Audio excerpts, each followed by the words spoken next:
Thank you very much, Alan. And so as Alan said, now we're moving on to the actual meat of the workshop. And so it's my great pleasure to introduce our first speaker, who is in fact Adrian Owen. It's been mentioned already a couple of times. I have the pleasure of knowing Adrian for quite a long time. I don't even want to say how long, or it will date both of us, but Adrian was a postdoc here when I just finished my postdoc here, so it wasn't so far along. And at the time, Adrian was working with Michael Petrides, who's here, and Brenda Milner. And he did some of the really important work looking at the different functional properties of the frontal cortex, really quite important work. Then he went back to the UK for a number of years, where he worked primarily at Cambridge University. And I won't give you his whole biography, because we would really be here all day. But I think what's important to know is that, well, first of all, that he was seduced into coming back to Canada by Mel Goodale and Western, thanks to a Canada Research Chair that he was offered. And ever since then, he's continued to do a great deal of work in many different domains of cognitive neuroscience. But he's probably best known for some really, really original and seminal work that he did, I guess, starting about 12 years ago or so, 15 years ago, looking at people in minimally conscious states. And the breakthrough was really to be able to demonstrate that in some individuals who are seemingly completely unable to communicate, and therefore it had been assumed that they have no consciousness going on, Adrian was able to demonstrate that indeed, with the right kind of brain imaging measures and with the right kind of cognitive tasks, you can actually demonstrate that those individuals do have conscious processing. And not only that, but that one can communicate with them indirectly by looking at the pattern of brain activity and using that as the output, if you will, to be able to have them answer questions, for instance. And this work has really been, like I said, really seminal, essentially, in starting a whole new field of research, which is this concept upon which the workshop today is sort of focused, which is the idea that you can decode mental states, even people who may not be able to communicate.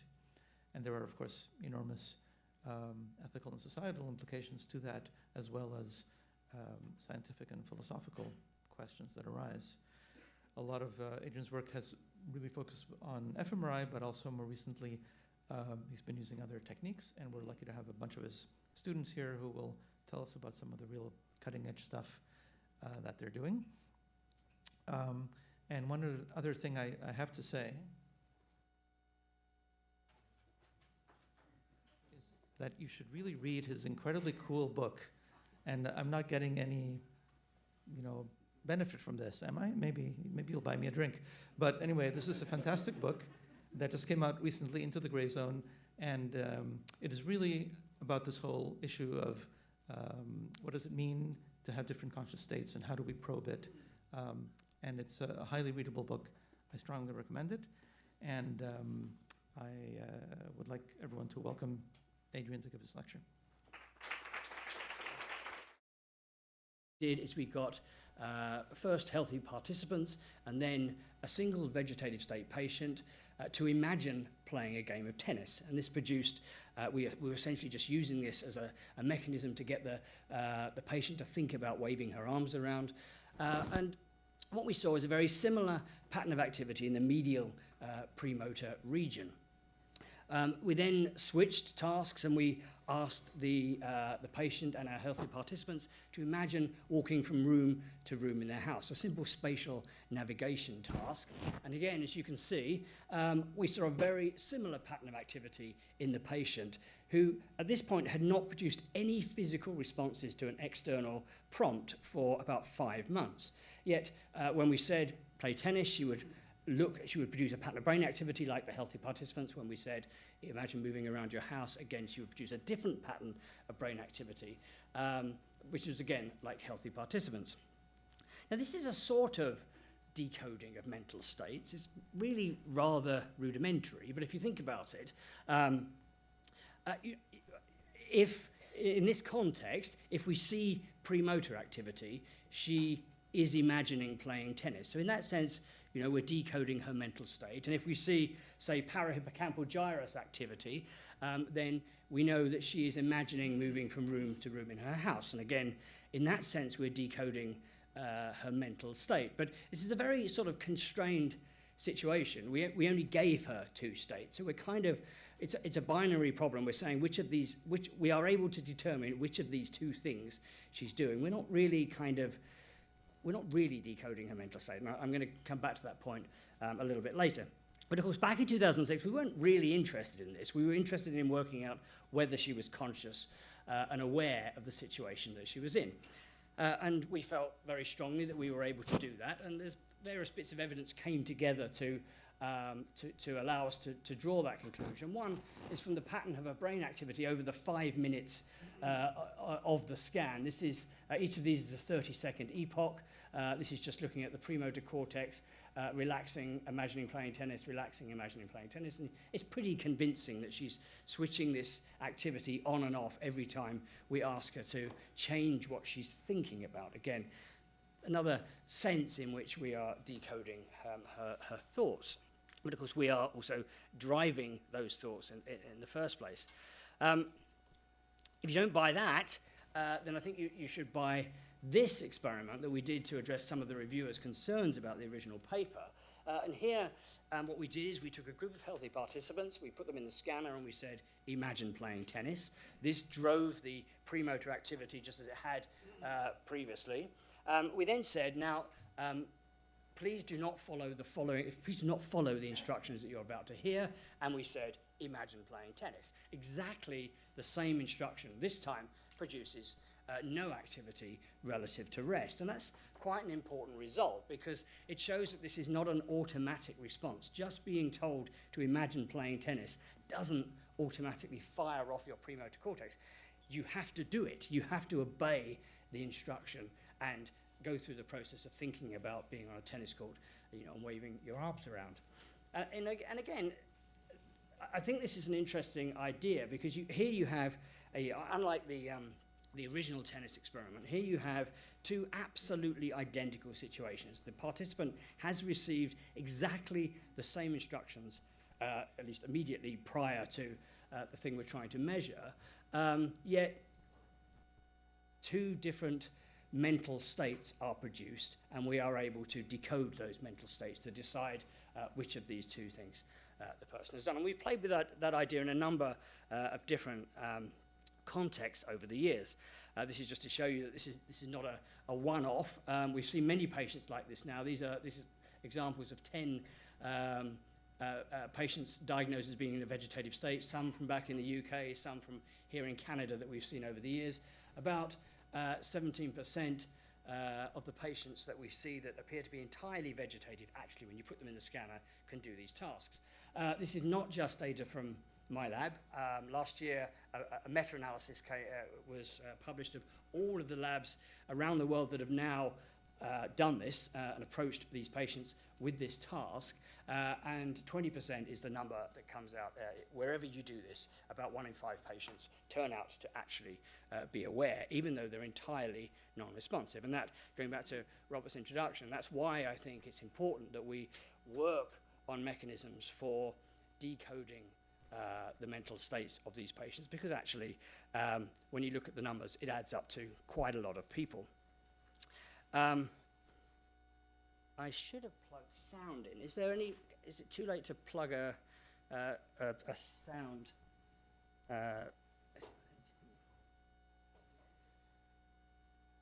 It's coming up shortly, but here it is. I'll carry on. If we can put a sound in, that would be great. So the thing we went on to do is to use this as a means of communication. And this was actually really quite a small step. It was basically to take the original task where a participant would imagine walking around the house or imagine playing tennis and say to a patient, okay, we know you can do these two things, now do one of them to indicate a yes and do the other one to indicate a no. And the first patient we did this with successfully became known as patient 23. And this was in 2010, a paper that was led by one of my postdocs, Martin Monti, came out in the New England Journal of Medicine in 2010. These actually weren't the questions we asked on the day. I've used this to illustrate a different point, but essentially the data are appropriate. This was patient 23. When asked questions like, is the current year 1999, which might have been the year of the injury, the patient imagines walking around the house because he knew that in order to indicate a no, he had to imagine walking around his house. And if you look below, this is what happened when we asked a different question, such as, is the current year 2010? Here, the classic medial premotor tennis playing activity is produced. And of course, we're now going one stage further with the decoding mental states. We don't just know that in this case he is imagining playing tennis. We know that he is telling us that the current year is 2010. Now, obviously, he's not doing it directly. We're using this proxy, the fact that he's imagining playing tennis, to get to that information. And that's because you all know, if we just asked him, is the current year 2010, and scanned him and tried to decode that information, we wouldn't be able to tell whether he was saying yes or no, because at the moment, we can't do that with fMRI. A couple of other examples we've gone on to here in Canada. We've used this to ask patients more sort of pertinent questions about their current circumstances, like, are you in pain? This is a no response from a patient. Or do you still enjoy watching hockey? One of the unfortunate consequences of this condition is that patients get to do an awful lot of whatever it is they liked before their injury. And you can imagine if you really enjoy watching hockey and then you've been in a vegetative state for 20 years, perhaps things have changed and you no longer want to sit and watch 8 hours of hockey every day. And we're now able to access some of these patients and ask them about their musical choices and their TV choices and so on and so forth. So that was patient 23. We published a number of other patient stories since then, actually, and several of them are in my book, talking about what we've been able to find out about them by, and I return to this sort of idea, by decoding their mental states, but again in a very indirect way. We're basically getting them to report on their mental state by decoding a yes or a no, which is a very sort of quite a clumsy and roundabout way, I think, of decoding a mental state. But at least at the time, that was all we had available to us. I'm going to play this short video just because I love it so much, just to tell you, really to indicate just how important this work is. Uh-oh. Sorry? They might have missed the best bit. Okay, that's true. Without that?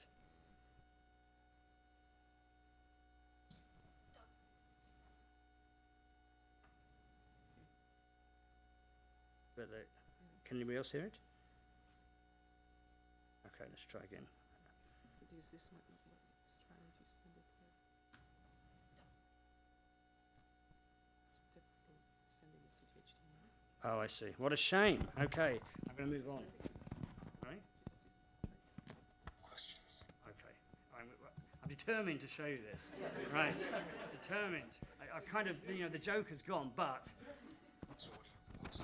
Doctors recently achieved the ability to communicate with a man known as patient 23 through magnetic imaging, MRI, by prompting with questions that triggered electroactivity. What kind of questions? Mundane questions about housekeeping and tennis. But they unexpectedly lit up certain regions of his brain that translated to yes and no responses. That is incredible.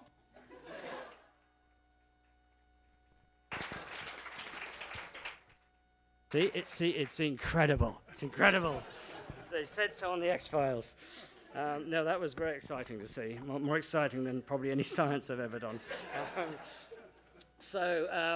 Right, so let me tell you a bit about how we got, because I think, it speaks to this decoding issue, how it is that we got to getting people to imagine playing tennis. And actually, interestingly, in the context of this workshop, it came from an EEG study that we'd conducted more than 10 years earlier. It didn't come out for years. It proved to be very difficult to publish. It came out in 2003, but this was work that we did in the mid-90s with Will Penny, when he was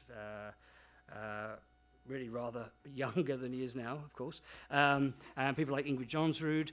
And we just sort of had this idea that maybe we could use EEG to determine, could we decode EEG to determine what somebody was thinking of various different tasks. And this was in 10 subjects. It was 4-channel EEG, which was very exciting at the time. And what we came up with 4 tasks that were basically designed to maximally give us distance between the sort of areas that we thought they would, areas of the brain that we thought they would recruit. So, we just came up with these by thinking about what we knew about the brain. We came up with singing a familiar tune. I can't remember whether it was Christmas carols or nursery rhymes, but we had people mentally rehearse a familiar tune, assuming that would activate left inferior frontal regions. And then we had people do spatial navigation, think about moving around their house, because we imagined that would probably be a right parietal somewhere towards the back, to give us a lot of distance between the two. And then we used 2 very old and sort of well-worn EEG paradigms, getting people just to squeeze one or other hand. And then we compared all of these tasks in various combinations to find out which ones were best. And Will Penny did this very sophisticated at the time analysis, and it turned out that the hand squeezing was very poor. The best tasks that could be decoded were the imaginary singing in your head, and the spatial navigation, and the hand squeezing was very poor. So we turned immediately from there to fMRI and sort of asked the question, well, can we improve this using fMRI? So we took the 2 tasks that had worked really well, the spatial navigation and the auditory task, and then we tried to sort of basically just amp up the motor imagery. And, the idea was, well, maybe squeezing your hand or doing fine finger movements isn't good enough. Let's get people to really wave their arms around or imagine waving their arms around. That's where we came up with the idea of getting people to think about playing a game of tennis, because it's a sort of a simple vehicle for getting people around the idea of what they wanted to do. And this worked in this experiment, this was from Melanie Bowley, who was visiting me in Cambridge from Stephen Laurie's lab around 2005, 2006. This worked spectacularly well. As you can see from this study, it was very, very clear the difference between, in this case, it's motor imagery, imagine playing tennis task, and the spatial navigation task. And this is, I think, why we sort of switched at that point. Even though this whole journey started with EEG, I think this is why we switched over to using fMRI, because it was just so obvious. And I don't think it was so obvious because of any sort of sophisticated analysis. It's just that when you have the anatomy and when you have the blobs on brains, it's just so clear that this is working really well in single subjects. And you don't have to know a lot about brain imaging to look at this and say, yeah, those people are all activating pretty much the same area. And of course, the important thing with this work is that it works in single subjects. Anyone can produce a group average and show that thinking about this on average activates that area of the brain. But we need something that works all the time in a single participant. And this just immediately jumped out as being very, very promising. And when you flip it around the other way and you look at spatial navigation versus motor imagery, you get exactly the same thing. You get this sort of pop out here, parahippocampal gyrus. Almost every single participant is producing activity in that region of the brain with that rather direct comparison. And again, I think this is really why the next 10 years, or for the next 10 years, we focused solely on fMRI, despite the fact that methodologically or practically, it was very difficult to get patients, these types of patients, into an MRI scanner. We still focused on this because it worked so well, or at least it was so easy to interpret in individual participants. And if you look at the final, this is the final figure from that paper that Melanie and I wrote. Actually came out after the science paper, but this was the figure where we sort of said, okay, these are the two tasks: spatial imagery versus motor imagery. When you compare, look just at the right-hand side there. This is what that patient, in fact, less than a year later, this was the first patient that appeared in that paper looked like, and it's clear that she absolutely fitted the mold really well. So that's the story of how we got to these two tasks. And as I say, it came originally from an EEG task.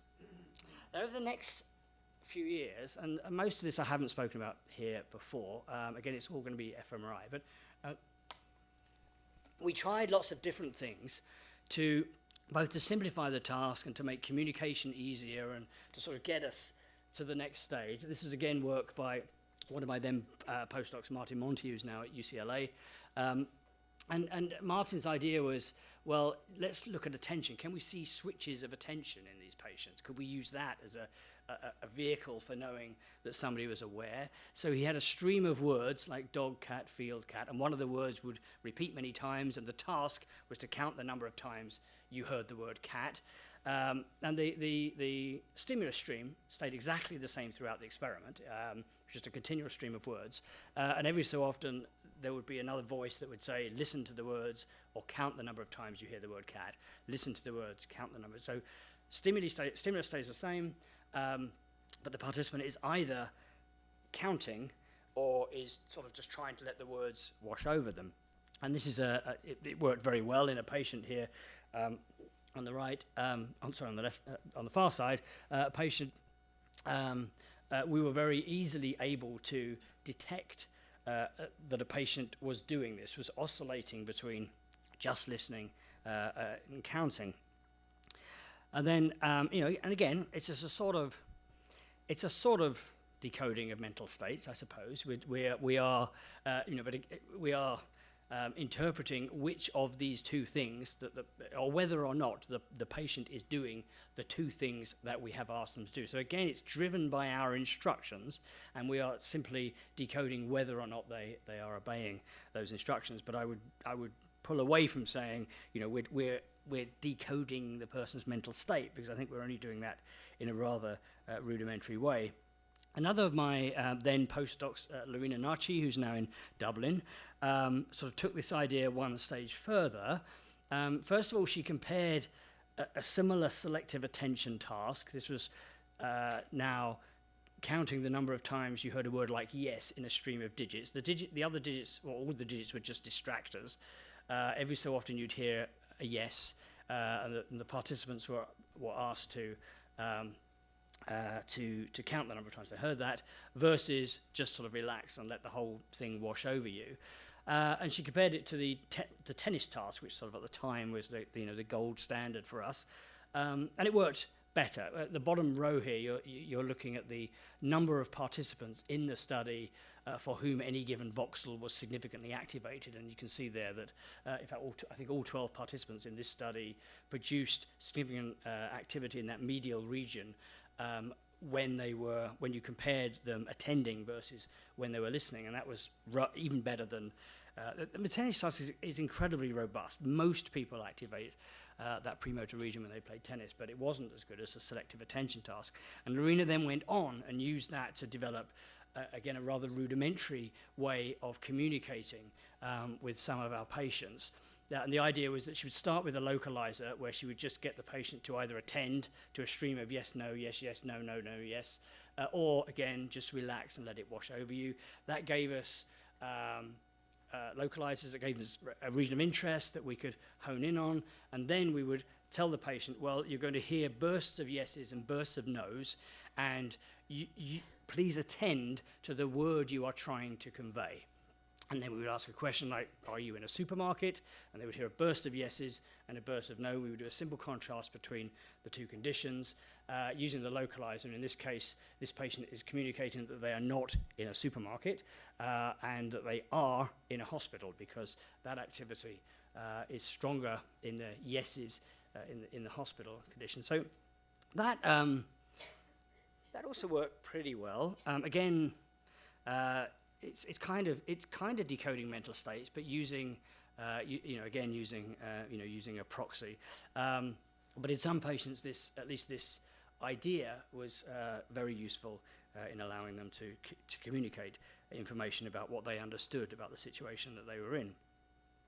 This is an interesting idea. So this comes from, work that Martin Monti did in my lab back in Cambridge. And this was, again, sort of thinking about attentional switching. Is there something we can do with attention that could allow us to know that a patient, was aware? And we know very well that face perception, when you see a face, you activate the so-called fusiform face area. And when you see a house, typically it produces activity in the parahippocampal place area. And we also knew that just imagining these things, it's a weaker signal, but just imagining seeing a face or imagining seeing a house can also produce this activity. So Martin's question was, well, if we superimpose a face and a house and we get people to switch their attention between the two, will we see a switch in activity between the parahippocampal place area and the fusiform face area? That's just an example of the sorts of stimuli that he used. The patient would lie in the scanner, and we would just say, you can either see the face or you can see the house, and we want you to switch between the two. Switch every 20 or 30 seconds or so. And again, this worked remarkably well. Only in some patients, as I said at the beginning of my talk, most of these patients cannot fixate. So for most patients, this isn't really an option. But in this human brain mapping paper that Martin produced, we had an example of one patient who could do this, who could switch his attention between the face and the house. The stimulus remained absolutely static and unchanging throughout the entire scanning procedure. Yet, when you look at, this is an epoch when he's being told to focus on faces, and activity in the fusiform gyrus is going up, and activity in the parahippocampal gyrus is going down. When you look at an epoch where he's being asked to focus on houses, exactly the opposite thing happens. Activity in the fusiform face area goes down, activity in the parahippocampal place area goes up. So again, well, maybe I will push this a little bit further.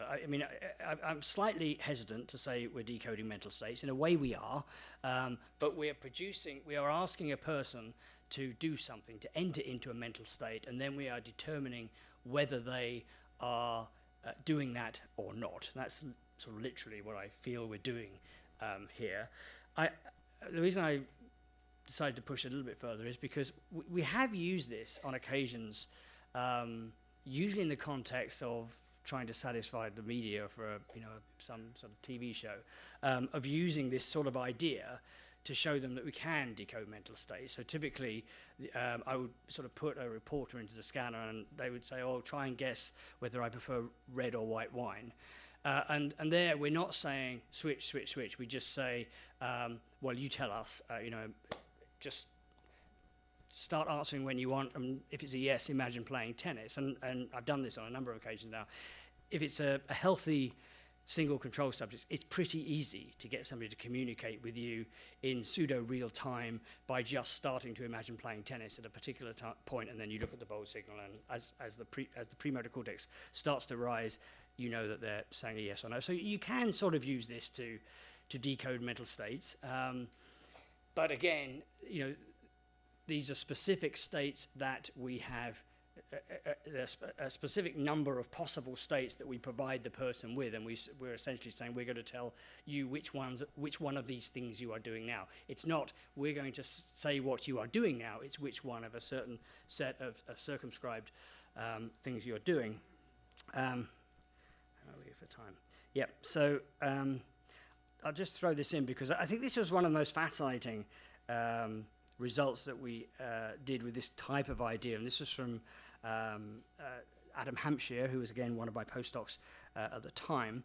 Adam is now at Imperial College in London, always likes to push things just a little bit further than everybody else. And he said, well, you know, if you can communicate with these patients, let's find a way of determining whether one of them can still reason. For him, that was the route to trying to ask sort of really difficult ethical questions like, you know, do you want to live or die? If we could prove that somebody could reason, then we could maybe move in that direction. He took a very old task that Adam Baddeley developed, a sort of a reasoning task that works like this. You see a stimulus like BA, and then a weird grammatically complex sentence like A does not precede B, and you have to decide whether it's true or false. Turns out how well you can do this task correlates highly with your fluid intelligence. And the sentence, you can make the sentence easy or hard. It could say B, it could be A follows B is a sort of an easy version. So you can ramp up the difficulty of the task.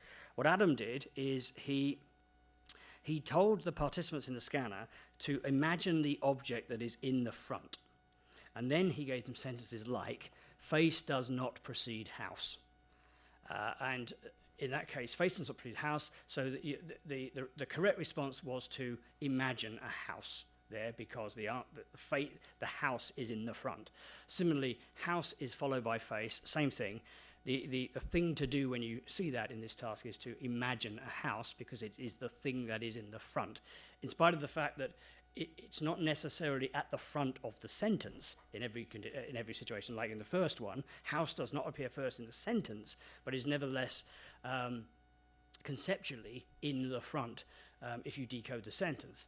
And as you can see from those two examples, you can make this an easy reasoning task or a hard reasoning task. And it turns out that we found a patient who could do this in the scanner, and this is the patient here activating parahippocampal gyrus by imagining house in response to a sentence like face does not precede house. And obviously there are many, many trials. I'm showing you one sort of snapshot here, but what was interesting about this patient is not only could we decode that or determine maybe that he was aware and doing the task, because if you change the instruction to something else, he wouldn't produce this activity. We were also able to determine how well he could reason, because in this case, he would produce the response with something like house is followed by face, but at a certain point of difficulty, like once we got to the face does not precede house, he stopped responding. So not only were we able to determine that he could do it, we could determine how well he could reason. And in fact, he could reason about as well as most healthy people. It turns out about 1 in 7 people can't do that first sentence, or at least 1 in 7 of the participants that we had looked at. And so it was perfectly plausible that he couldn't do it either, which was nothing to do with his condition or his accident. He just, never did have the mental capacity required to solve a reasoning problem like that. So I'll finish by, my talk leads directly into what Jeff LaForge is going to follow on with. And this was sort of the last work we've really done with fMRI in these patients. And we've shifted quite heavily over to trying to do some of these things with EEG, as you're going to hear during the next couple of talks, and also something from Avital tomorrow. So this, I think, is our best attempt at actually decoding mental states, as opposed to what I've shown you previously. And this was primarily work by Louina Narchi, who, as I said, is now in Dublin. And it was very much based on work from Uri Hassan's lab. And the idea here was we thought, well, we're trying to get away from getting the patient to have to make a response. We really wanted the patient to just be themselves, do something sort of normal, and see. And the question was, can we decode whether they're conscious or not from their normal brain patterns doing some sort of everyday activity? And that everyday activity was watching a movie.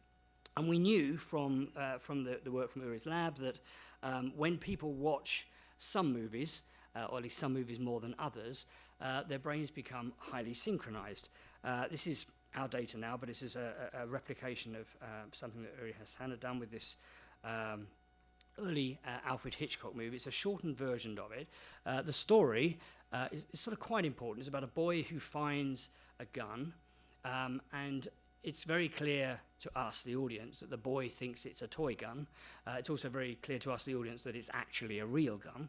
And in typical sort of Hitchcock style, the tension mounts as you become more and more convinced that the boy is going to shoot somebody. He finds some bullets, and he obviously thinks they're toy bullets, and he puts them in the gun, and then you'll see if you keep watching. I should just sit down and we should watch this, actually. It's quite good. You know, he starts spinning the barrel and then walking around the house, and it becomes more. But in reality, it's actually quite a tense piece of movie making. But it's conceptually quite complicated. You know, you have to understand what a gun is for this to be scary. You have to realize yourself that it's not a toy gun, it is a real gun. You also have to have quite a bit of theory of mind, because you have to know that the kid thinks it's a toy gun. You have to work that out for yourself. And of course, there's all these sort of parts of the plot that come together. I'm going to spoil it all for you now and stop it. And so, as I said, we knew, and in our hands too, when healthy participants watch this movie, their brains become highly synchronized. So you're not looking at brain activity, you're looking at the voxels that are significantly synchronized across individuals, and many parts of the brain turn out to move in synchrony when people watch a short movie like this. Now, we know it's about the movie. It's not that all of our brains just happen to be synchronized anyway, and you wouldn't believe the number of times I've been asked that question. Because if you just scan people lying in the scanner not listening to a movie, no voxels are correlated across individuals. So we don't naturally all just sort of synchronize. You have to drive it with a strong external stimulus. In this case, it's a movie, and it's a movie with an intensely engaging plot. And the first real indication we got about the importance of the plot came when Lorena scrambled the movie. She moved the sections of the movie around, so the plot no longer made any sense. All the same visual information was there, all the same auditory information, but the plot didn't make sense. And when you do that, auditory and visual cortex remain highly synchronized across individuals, because, of course, you're all seeing and hearing all the same stuff at the same time. So again, that's not that surprising. But all the frontal and parietal activity drops away, or the frontal and parietal the synchronization in frontal and parietal cortex drops away. And that was our first indication that these areas are really what are driving our understanding or our following of the plot. But we want to do something a little bit more sophisticated to really sort of nail this down. So we used ICA, independent component analysis, and we broke down the activity across participants into a series of components. Of course, there's a very strong auditory component.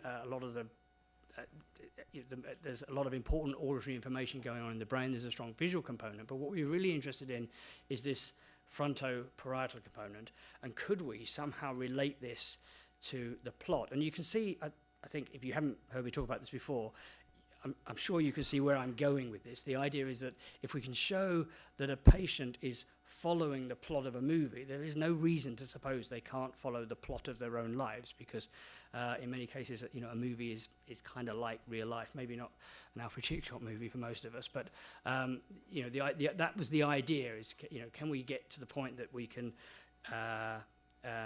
conclude that this patient is following a series of events and understanding people's motivations, and understanding making predictions about what is likely to happen, and remembering things that have happened previously and relating them to the future. Time traveling, this sort of this experience that we have when we're engrossed in a real movie, and indeed when we are engrossed in our own lives. So to get at that, we came up with a quantitative and a qualitative sort of estimate of how engaging the movie was. And this was, again, to try and work out what the frontal and parietal lobes are doing during this task. So this was a very simple experiment. We took a separate group of participants, not in a scanner, sitting watching the movie in the lab, and we got them to do the sustained attention to response task, which simply involves pressing a button every time you hear a digit and avoiding pressing a button when you hear a particular digit. In this case, it was the number 8, I think. And it's a surprisingly difficult task. You should try this at home. I mean, even if you watch a really good movie, even if you just try to tap the table every second, what happens is, as the movie gets more and more engaging, you just sort of stop. And then you remember and you carry on and you sort of get back into it, and then the movie gets engaging and you just sort of stop. It's really hard to do the two things at the same time. And the SART task is just a slightly more formalized version of tapping your finger while watching a movie. And so what this allowed us to do, by getting a group of participants to do this, was to get a measure of how engaging the movie was at every frame of the movie, because essentially we looked at how accurate, or how accurately people were tapping on average as they watched the movie. And it turned out that, so in red there, you're looking at the frontoparietal component. This is from the group of participants who are lying in the scanner. This is watching the movie. In green, you're looking at frontoparietal activity in that group that is predicted by SART performance in group 2. So it is how does your performance on the SART task outside of the scanner predict activity in a separate group of individuals inside the scanner. And it turns out, you can see from the yellow overlap, they're really quite highly related. That how engaging the movie is in terms of how much it is, how much your SART performance is affected, is highly related to frontoparietal activity in a separate group of individuals. The other way, it's just a sentence to saying exactly what I've just said. The other way was to just get people, I mean, ideally we wanted to say to people, how executively demanding is the movie right now? But when you say that to people, they don't know what you're talking about. So we got people to say how engaging, or how I can't remember the word we used, how gripping the movie is or something. That they just had a little sort of, they just rated every so often, every few seconds, how engaging the movie was. And again, we used that as a regressor with the separate. So again, that was in a group of participants outside the scanner. We used that as a regressor on the participants who were in the scanner, and we showed that we were able to predict very highly frontoparietal activity on a separate group of participants inside the scanner, based on how gripping a separate group of participants rated the movie to be whilst outside the scanner.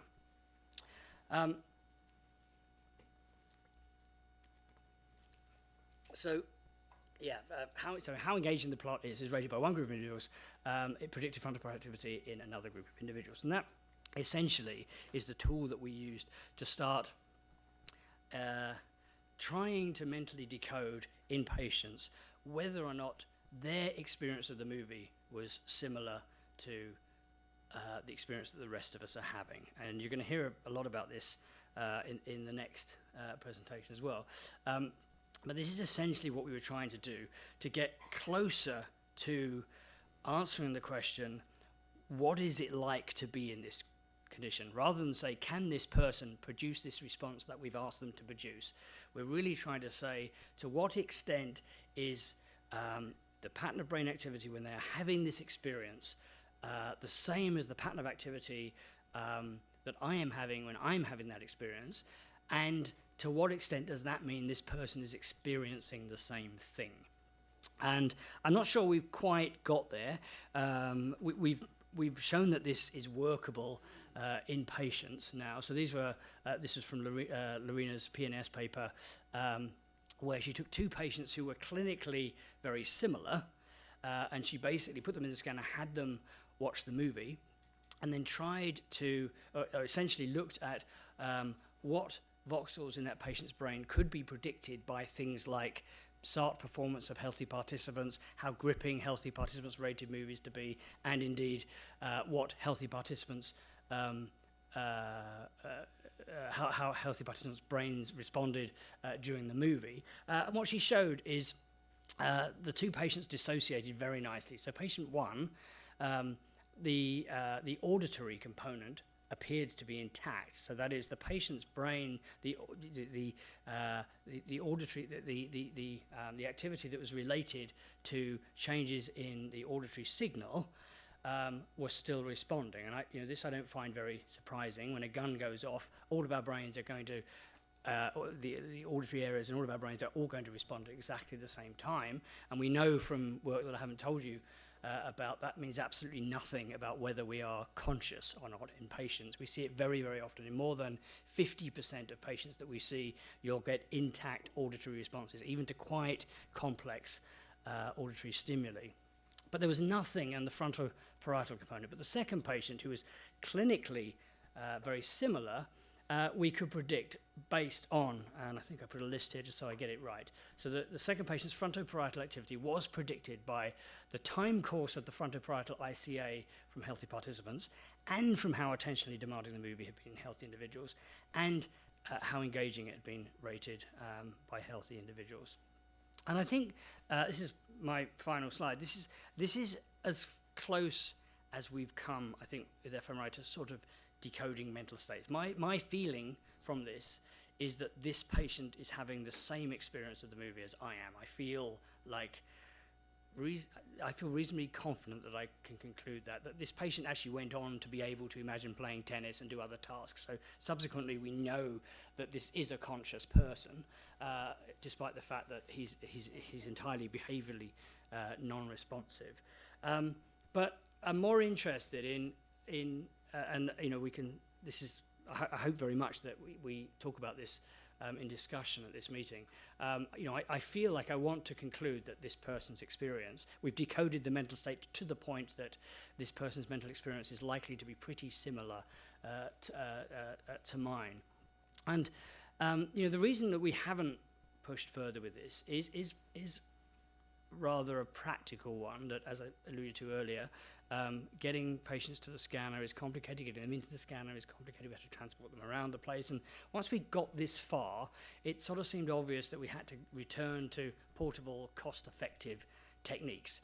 Can we do this some other way, so we can just sort of rock up at the patient's house and, you know, find out that they're conscious and maybe turn this into some sort of form of communication? And that was not something that I felt was going to go much further using fMRI, given the expense and the non-portability. So what you're going to hear about, I'll finish there, and I've probably missed out all sorts of people, but I've tried to include almost everybody that contributed to anything that I've said today. I'm going to now go on and let Jeff Laforge talk, and just to sort of by way of introduction, Jeff is a graduate student in my lab. He's a first-year PhD student. So he's going to be talking about his master's work, which he also did, supervised by Bobby Stanowski, working in my lab at Western. And really his remit was, well, go and do this with EEG. That's essentially what it was. And I'm not afraid to say I thought it was going to be much easier than it turned out to be, and that's very much why I'm here today, and why I think we can all benefit from sharing our experiences of trying to understand and interpret EEG data, because I'm sure once you've heard Jeff's talk and you've seen what I've talked about with fMRI, the sorts of many of the issues that come out of these different methodologies and how we use them to decode mental states, I think will be a lot clearer. So thank you very much for listening. I will hand over to Jeff.